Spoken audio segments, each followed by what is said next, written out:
Hai guys, di sini aku mau cerita tentang pengalaman aku dengan teman-teman aku pergi ke air terjun Saka 2 di Kabupaten Sanggau. Perjalanan ini kita lakukan di bulan Februari kemarin, tepatnya di waktu libur Imlek, dengan jumlah anggota 12 orang di tim kita, yang terdiri dari 11 orang dewasa dan 1 anak-anak. Kebetulan itu adalah anak aku sendiri. Sebelum memutuskan untuk pergi ke air terjun Saka 2, aku sudah men-searching berbagai macam narasumber dari YouTube. Dijelaskan bahwa kita akan menyusuri sungai selama 30-40 menit, kemudian kita akan masuk hutan berjalan sekitar 30-40 menit. Setelah melihat medan dari sumber YouTube, aku memutuskan untuk membawa anak aku. Dari sumber-sumber yang didapat, perjalanan kita lakukan dari Kabupaten Sanggau menuju Desa Kayutuno makan waktu kurang lebih 40 menit sampai 1 jam, yang ditempuh dengan medan seperti video berikut ini.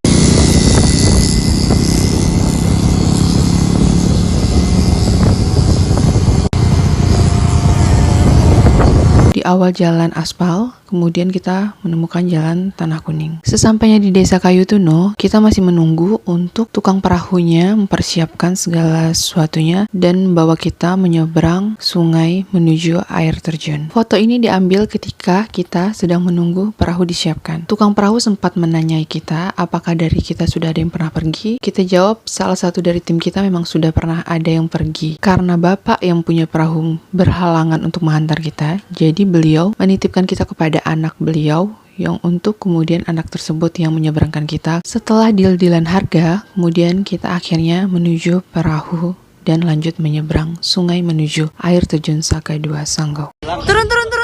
Beb, turun, Beb. Gantian. Yuk.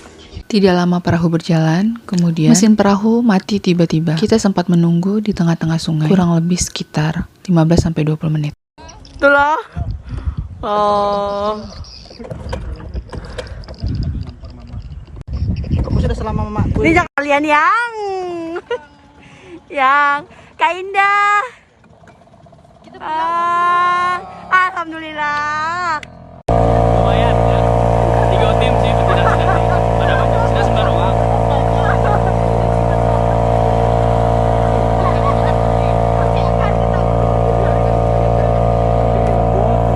Perjalanan menyeberang menggunakan perahu makan waktu sekitar 45 menit untuk kita sampai di hutan menuju air terjun. Pemandangan di sepanjang jalan kiri kanan memang cuma hutan, apalagi ketika kita mulai memasuki hutan air terjun, di situ sama sekali tidak ada tempat tinggal.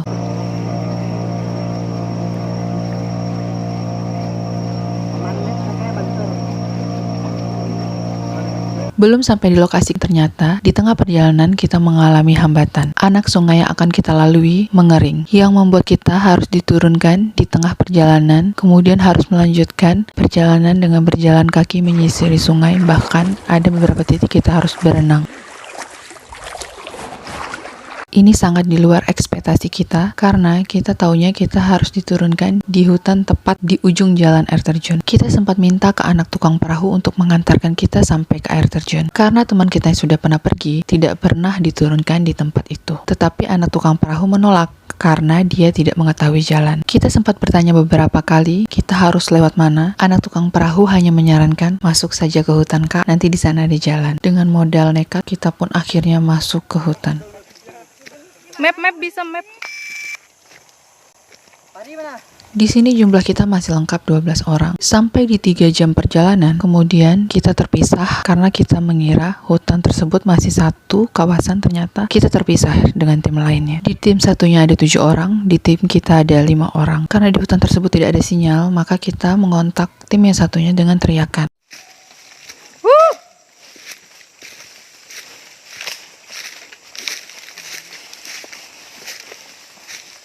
Sekitar setengah jam kita masih terus mendengar teriakan tim yang satunya dan akhirnya kita benar-benar kehilangan mereka. Di timku ada aku, suamiku, anakku, Habibi dan Dea. Setelah 1 jam bersama, kemudian akhirnya aku, suamiku dan anakku memutuskan untuk kembali ke titik di mana kami diturunkan. Karena dari sumber yang aku tahu, dari titik di bawah air terjun masuk hutan dan kemudian sampai ke air terjun hanya memakan waktu 30-40 menit. Tetapi kami sudah 4 jam di hutan. Karena memikirkan anakku dan energi kami juga sudah banyak terkuras, akhirnya kami berpisah. Kita balik arah guys. Nggak ketemu air terjunnya. terus kepisah sama tim. Aku, suamiku, dan anakku memilih turun ke aliran sungai untuk menyusuri jalan kembali ke titik kami diturunkan. Sedangkan Habibi dan Dea melanjutkan perjalanan untuk menyusul teman-teman yang 7 orang tadi.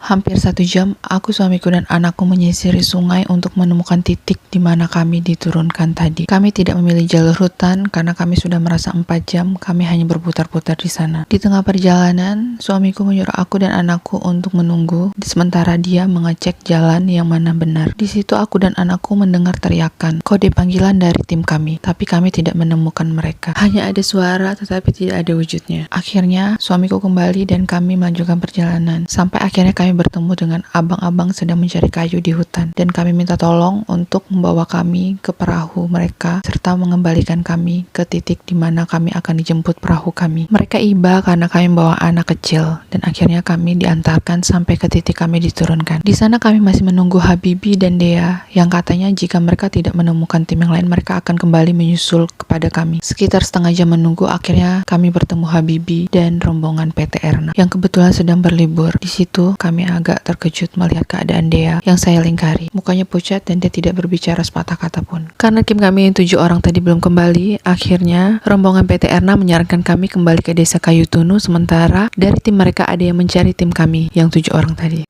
Di sepanjang perjalanan, dari tim PT Erna bercerita mereka menemukan Dea tergeletak pingsan di atas pasir di antara sungai, sementara Habibi ditemukan oleh tim PT Erna yang lainnya. Setelah sampai di desa Kayu Tunu, aku pun bertanya kepada Dea apa yang dia alami. Ternyata setelah kami berpisah, Dea dan Habibi pun memutuskan berpisah. Dea kembali untuk menyusul kepada kami, sementara Habibi naik untuk menyusul tim yang 7 orang tadi. Tapi ketika di hutan, Dea tidak menemukan jalan sama sekali untuk turun ke sungai. Bahkan dia tidak sama sekali mendengar bunyi aliran sungai. Ia hanya terus berputar-putar di hutan yang sama dan kemudian dia kelelahan. Dan setelah itu dia menemukan bunyi aliran sungai dan dia melompat dan pingsan. Sampai video ini aku buat, aku belum mendengar sama sekali secara langsung cerita dari tim-tim lainnya. Semoga hal ini tidak terjadi kembali di desa Kayu Tunu. Semoga yang pergi ke air terjun Saka 2 menemukan tukang perahu yang benar-benar ikhlas mengantar sampai ke lokasi. Jika ada kesempatan, aku akan coba mewawancarai tim kami yang lainnya. Thank you for watching. Jangan lupa like, comment, and subscribe, juga share ya.